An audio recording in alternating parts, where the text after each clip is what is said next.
बोलिए सतगुरुदेव की जय। संत समाज की जय। सतगुरु कबीर साहब कहते हैं कि चलते चलते पग थका नगर रहा नौ कोस, बिचही में डेरा पड़ा कहो कौन के दोष। इस संसार के अंदर पंच विषय है, अचतुष्टांतकरण है, यही नौ कोश है। शब्द में आदमी ऐसा ही लजता है कि इससे पार नहीं पाता है। इसीलिए कहा गया है कि वरण धार बारिदगमा कोगम पवे अपार, जन तुलसी सत्संग बला पावे विशद विचार। ये बाणी जाल जो है, बहुत जितने कुल ही बाणी में आदमी इलझते हैं वो आर पार नहीं पाते हैं। ये शब्द के बहुत बड़ा विशेषता है और शब्द जाल बहुत बड़ा जाल है। बोल तो अमोल है, जो कोई बोले जान ही, तराजू तोल के तब मुख बाहर यान। शब्द को सोच समझ के विचार करके बोलना चाहिए। ये शब्द के पीछे जो है, शब्द के प्रेमी होता है तब उसको फंसाने वाले शब्द को जाल में जो है मिर्गा को फंसा लेते हैं सब। इसी तरह से स्पर्श के आसक्त हाथी होती है, वो गड्ढा खोदते हैं सब, उस पर घास फूस रख करके कागज़ के हाथी बना करके रखते हैं सब। उसमें हाथी के गिरोह आता है तो उसे वो धक्का मारती है, वो गड्ढा में गिरती है, फंस जाती है। यह स्पर्श में हाथी मारी जाती है, शब्द में मिर्गा मारा जाता है, रूप में पतिंगा मारा जाता है। रूप के जो है वो जा कर के उसमें आसक्त होता है, अब बत्ती पर लाइट पर जा कर के चिपकता है और मर जाता है।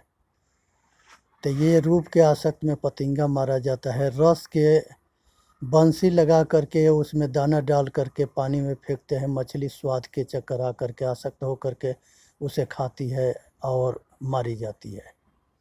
शब्द के आसक्ति में मछली मारी जाती है। गंध के आसक्त में कमल के फूल पर भंवरा जाके बैठता है और उसमें हाथी आती है और उस कमल के फूल को खा जाती है, उसी के संग भंवरा मार जाता है। उस सुगंध के आसक्त में उसमें बंद हो जाता है। उस फूल के आसक्त में भंवरा वहाँ जा कर के चिपकता है और हाथी आती है फूल समेत उसको खा जाती है। तो गंध के आसक्त में भंवरा मारा जाता है। मनुष्य के यही 5 विषय है जो मनुष्य के अंदर, वो तो एक एक विषय था तो वो सब मारे गए। मनुष्य के पास ये 5 विषय है, ये इसे कैसे बचेगा? शब्द स्पर्श रूप रस गंध, यही 5 विषय है, इससे बचना बहुत ज़रूरी है। सब कुछ के इस्तेमाल करो लेकिन उससे आसक्त मत हो। आसक्ति ही जन्म मरण के मूल कारण है। मन जो है संसार में बहुत तेज चलने वाला, बहुत तेज चलने वाला मनोवृत्ति के आसक्ति में पूरी संसार फंसा पड़ा है। मनोमुखी होकर के अब मनोवृत्ति, मन जो है उसको सबको नचाता है। जहाँ मन आसक्त होता है वही उसका नाम माया है। मन माया तो एक है, मन ही माय समाय, तीन लोक संशय पड़े, मैं काहू कहो समझाए। सतगुरु कबीर साहब कहते हैं कि जहाँ मन आसक्त होके चिपक करके आसक्त होके सुख के बदला दुख भोगता है, यही माया है। तो इसलिए इस माया से बचे और बुद्धि वह होता है जो सत असत के निर्णय करता है।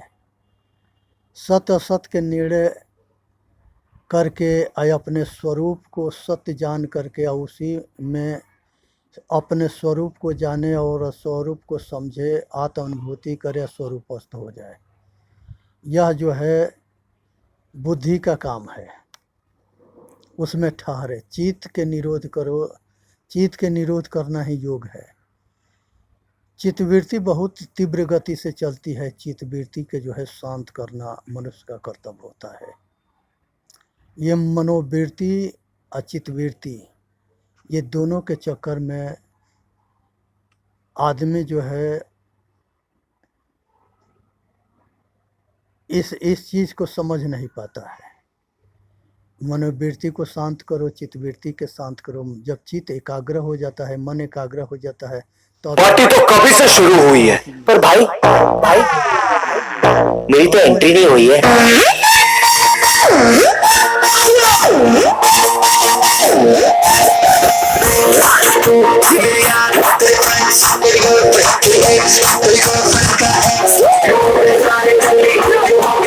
है किसी धन बल विद्या किसी चीज के अहंकार मत करो।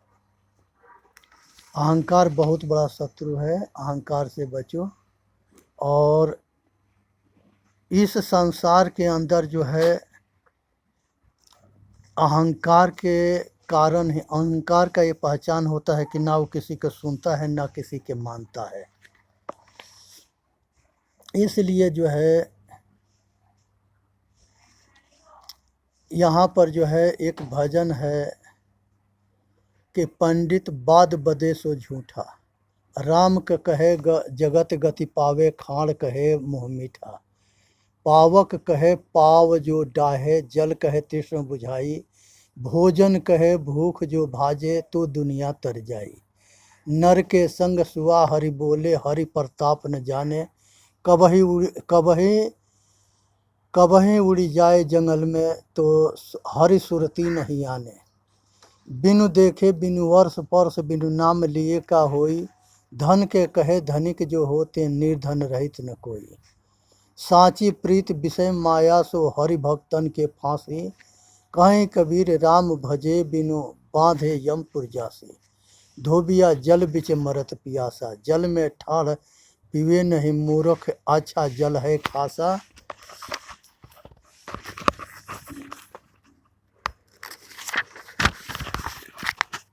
अपने घर का मरम न जाने, करे धोबिनिया के आशा।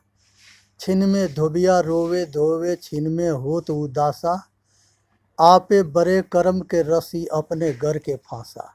सच्चा साबुन ले न मूरख, है संतन के पासा। दाग पुराना छूटत नाही, धोअत बारहो मासा। एक रति को जोर लगावे, छोड़ दिए भरी मासा। कहीं कबीर सुनहो संतो, अक्षत अन्न उपासा। धोबिया जल बिच मरत पियासा।